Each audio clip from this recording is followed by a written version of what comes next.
Every year, a handful of baby products get recalled, but the products quietly causing the most injuries are not the ones getting recalled.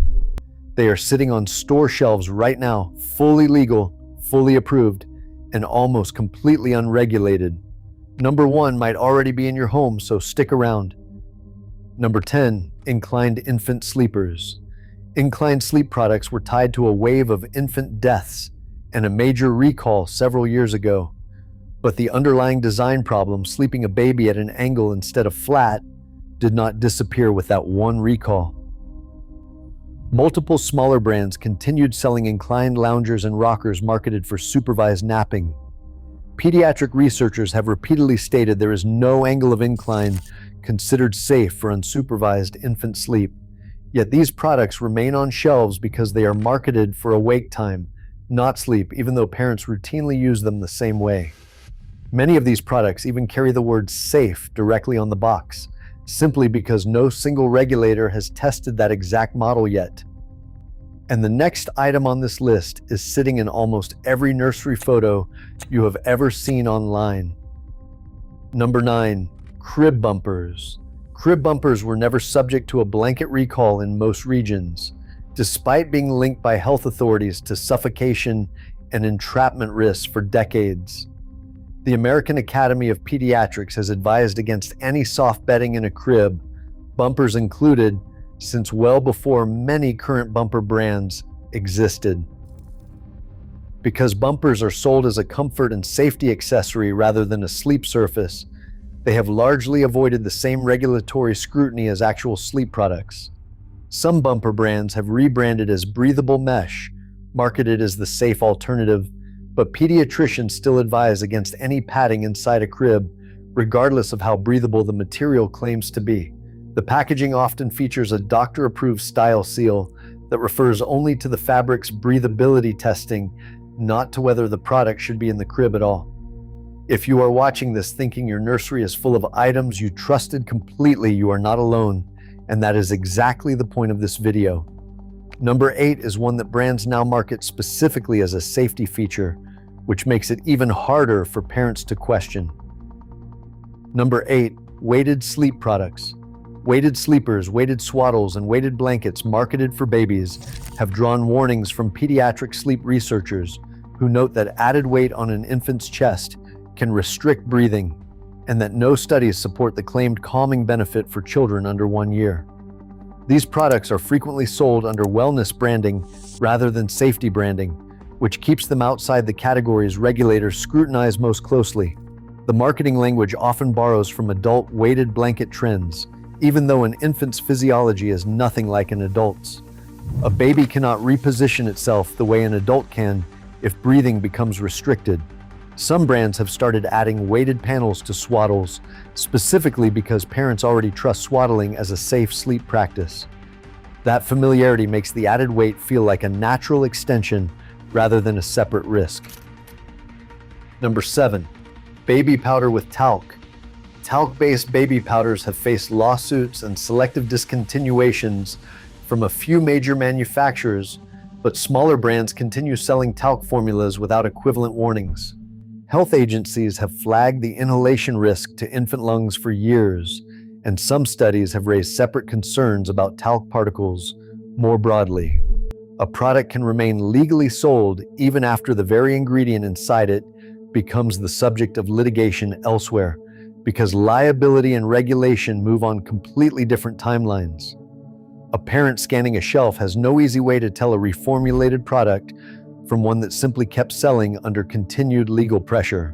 Some brands now sell both a talc version and a cornstarch version side by side with nearly identical packaging, leaving it entirely up to the parent to notice the one word that separates a product under scrutiny from one that is not. Number 6 involves a danger that was supposedly solved years ago, but it never actually left the secondhand market. Number 6, drop-side hardware on secondhand or imported cribs. Drop-side cribs were effectively banned in several countries after being linked to entrapment and fall injuries. The original branded products mostly vanished, but the hardware mechanism did not disappear globally, and imported or secondhand cribs with similar drop mechanisms still circulate through resale markets, often without the safety standard label that would flag the design as prohibited. Resale marketplaces are estimated by consumer safety groups to be a significant source of recalled or non-compliant baby gear re-entering homes because they are not required to screen listings against recall databases. A crib can be listed for sale with photos that clearly show the prohibited hardware, and unless a buyer already knows what to look for, the listing will simply read as a great deal on a sturdy secondhand crib. Number 5, teething jewelry and small magnetic toys. Amber teething necklaces and small high-powered magnet sets marketed for older siblings carry strangulation and ingestion risks, respectively. Magnet ingestion has been associated with severe internal injuries requiring surgery, according to pediatric gastroenterology research, because two swallowed magnets can attract each other through tissue and damage it from both sides. Neither category triggers a mandatory recall pathway because the danger comes from intended use, not a manufacturing defect. The necklace works exactly as designed right up until it catches on something, and the magnets work exactly as designed right up until a curious toddler swallows more than one.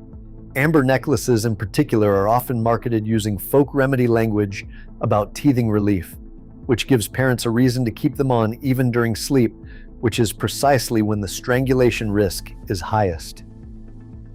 Number 4, infant loungers and positioners. Sold as a cozy spot for tummy time, infant loungers without firm, flat surfaces have been associated with suffocation risks similar to the inclined sleepers mentioned earlier. Several specific lounger brands have been recalled, but the broader category continues to be manufactured and sold under new brand names with nearly identical designs, often within months of a competitor's recall. Investigators describe this as a whack-a-mole pattern where the brand disappears, but the underlying shape simply reappears under a new logo.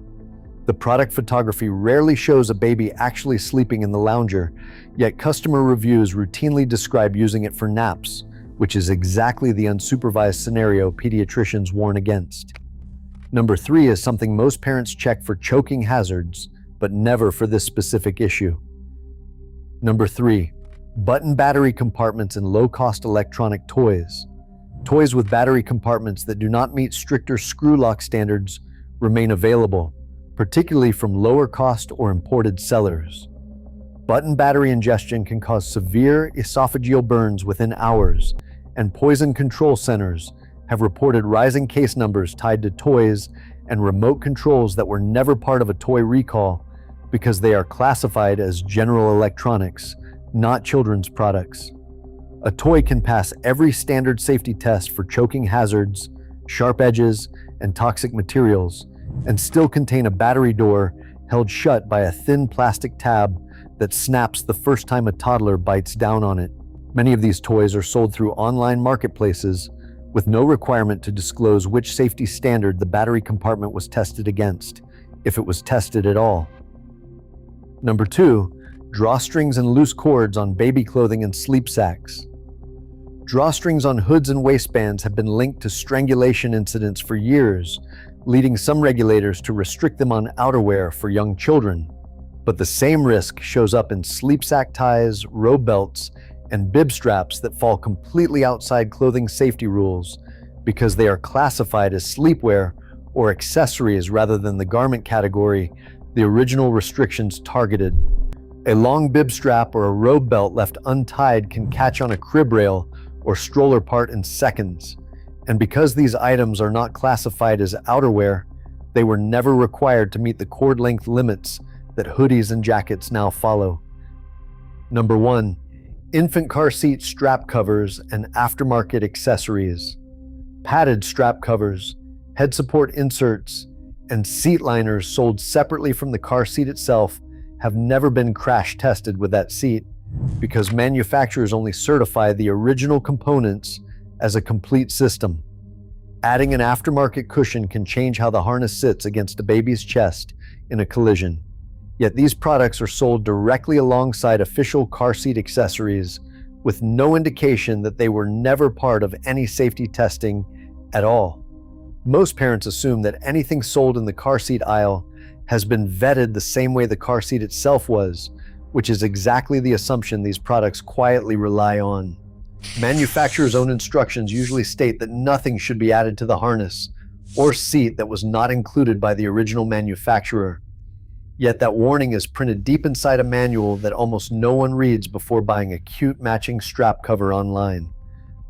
None of these 10 categories require you to panic about every item in your home tonight.